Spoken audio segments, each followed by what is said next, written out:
नमस्कार, एक्सलेंट में आप सभी का स्वागत है। देखिए, हम सभी एटीएम जाते हैं तो क्या निकालते हैं? पैसा। और यदि हम एटीएम जाए और चावल निकालें, ठीक है, तो सुनने में थोड़ा सा अद्भुत लग रहा है, बट अब ये सत्य बात है कि व्यक्ति लाइन में खड़े होने से बचे, उसको चोरी से उसको बचाया जाए, अनाज का चोरी से बचाया जाए, अनाज चोरी ना हो, इस सभी को ध्यान में रखते हुए अब राइस एटीएम भी बना दिया गया है। ठीक है, ये कहाँ बनाया गया है, कहाँ पर जाकर ये सुविधाएं अभी शुरुआत किया गया है, इन सब को बारे में हम लोग जानकारी लेते हैं। देखिए, एटीएम जाने के बाद हम लोग यहाँ पर क्या करते हैं, अपना एटीएम का जो भी कोड होता है वो देते हैं और उसके बाद क्या करते हैं, उससे पैसा निकाल लेते हैं। ये तो सभी लोग देखते हैं और करते भी आए।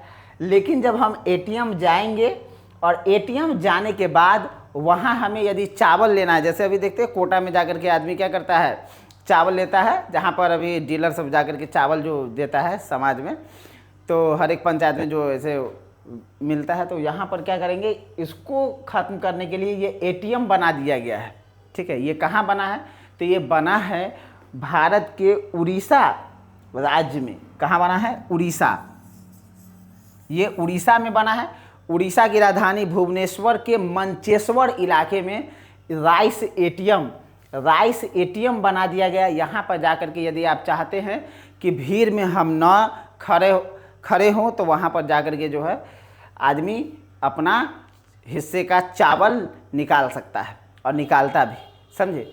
तो ये किस प्रकार से समय अपडेट होते जा रहा है, इसके अकॉर्डिंग यदि हम लोग अपडेट नहीं हुए तो कहीं ना कहीं हम लोग पीछे रह जाएंगे। ठीक है, तो देखिए आगे समझते हैं। तो ये कहाँ बना है ये पूछा जाएगा, तो उड़ीसा किस राज्य में? तो उड़ीसा में। कहाँ? तो उसकी राजधानी भुवनेश्वर के मंचेश्वर एक इलाका है, वहाँ बना है राइस एटीएम। क्या बना है? राइस एटीएम, जहाँ पर जाकर के उस एटीएम से चावल आप निकाल सकते हैं। देखिए, इसको किसने चलाया? तो उड़ीसा सरकार के खाद्य आपूर्ति और उपभोक्ता कल्याण विभाग के द्वारा, इस डिपार्टमेंट के द्वारा इस एटीएम को चलाया जा रहा है, चालू किया गया है कि लोग एक लंबा कतार में शामिल न हो, लोगों का अनाज जो चोरी हो जाता है उससे उसको बचाया जा सके। ठीक है, इन सब चीज़ों को ध्यान में रख करके हम लोग क्या शुरू किया गया है, एक अनाज राइस एटीएम शुरू किया गया। ठीक है, यहाँ पर जाकर के आप चावल निकाल सकते हैं। ये किसके हेल्प से हुआ है? तो ये हुआ है संयुक्त राष्ट्र संघ का जो विश्व खाद्य कार्यक्रम चलता है, वर्ल्ड फूड प्रोग्राम, यानी कि WFP के द्वारा इसको हेल्प किया गया है। इससे इसको क्या किया गया है, स्थापित किया गया है। इस एटीएम का यदि हम नाम जानना चाहेंगे कि भाई इसका नाम क्या है इस एटीएम का, देखिए ये आदमी आकर के यहाँ पर अपना ये चावल अपना ले रहे हैं। ठीक है, ये इसका नाम क्या है? तो अन्नपूर्ति ग्रेन एटीएम। ठीक है, इसका नाम है इस एटीएम का। ठीक है, आगे समझते हैं हम लोग।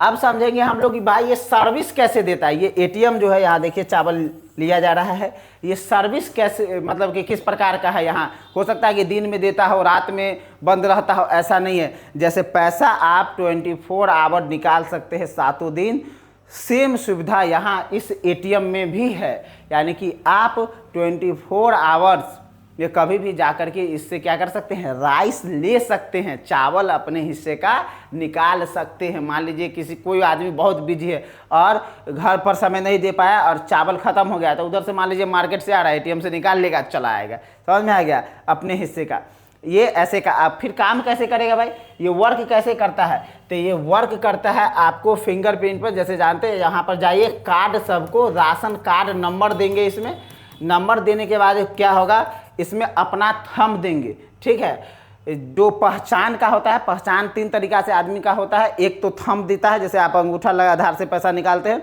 थंब दे करके जो है बायोमेट्रिक सिस्टम से ऐसे निकाला जाता है। दूसरा आइरिस का स्कैनिंग होता है, उससे भी होता है। और जो एक पहचान के लिए अलग से बता रहे हैं, ये नहीं कि इस एटीएम में होता है, एक डीएनए टेस्ट जो होता है जिससे व्यक्ति का पहचान होता है, ऐसा नहीं कि कोई जाकर के निकाल लेगा। ठीक है, इसीलिए पहले उसका जो कार्ड नंबर, जो उपभोक्ता नंबर कार्ड जो दिया जाता है, राशन कार्ड, उस पर नंबर रहता है, वो डायल करना है। डायल करने के बाद क्या करना है, अपना उसमें जो कोड होगा वो जैसे मिलता है सब डायल करेगा, उसका क्या करेगा, अंगूठा लगाएगा, अंगूठा लगाने के बाद उससे चावल, इस तरह से चावल निकालेगा और लेकर के घर आ जाएगा। तो किस प्रकार से वर्ल्ड बदल रहा है इसको कहीं ना कहीं समझने की ज़रूरत है। और जो भी बच्चे नहीं पढ़ते हैं, है ना, पढ़ाई से भागते हैं, उन सभी बच्चों को इन सब चीज़ों को हर एक माता पिता को भी समझाना जरूरी है कि किस प्रकार से वर्ल्ड अपडेट होते जा रहा है, एडवांस होते जा रहा है। और यदि वो अभी पढ़ाई लिखाई नहीं किया और शिक्षा एडवांस तरीक़ा से नहीं लिया तो फिर उसका आगे आने वाला समय में क्या होने वाला है समझ सकते हैं। यहाँ पर इसका क्षमता क्या है, इस एटीएम का इतना क्षमता है कि 5 मिनट में 50 किलो अनाज दे देता है। 5 मिनट में 50 किलो अनाज ये एटीएम, ठीक है। लेकिन सब जाके 50 किलो नहीं ले सकता है, एक आदमी एक बार में 25 किलो ही लेता है, निकाल सकता है, ठीक है। एक बार में कितना लाभार्थी ले सकता है? 25 केजी, एक बार में कितना? 25 केजी, ठीक है। क्षमता क्या है? तो 5 मिनट में 50 केजी चावल दे देता है ये एटीएम, ठीक है। ये क्यों बनाया गया है? तो इसका वितरण यानी कि जो चावल देने का जो कार्यक्रम हो वो आसान हो, क्या हो, आदमी को जब ज़रूरत हो तब मिल जाए, लंबा लाइन में नहीं लगना पड़े और लोगों का हिस्सा का जो चावल चोरी हो जाता है वो चोरी ना हो। तो इन सभी चीज़ों से बचने के लिए सरकार क्या की है, इस तरह का सुविधा उपलब्ध की है। हाँ, एक बात और याद रखेंगे कि पहला ग्रेन मतलब अनाज होता है, अनाज वाला एटीएम जो है वो हरियाणा के गुरुग्राम में बनाया गया था, लेकिन वहाँ गेहूँ मिलता है। समझ में आ गया? ये पहला राइस एटीएम कहाँ है? तो भुवनेश्वर में, भुवनेश्वर के मंचेश्वर इलाका में। भुवनेश्वर कहाँ है? तो ये उड़ीसा का राजधानी है, ठीक है। उम्मीद करते हैं कि आप सभी को ये जानकारी अच्छी लगी होगी, ठीक है। बहुत बहुत धन्यवाद।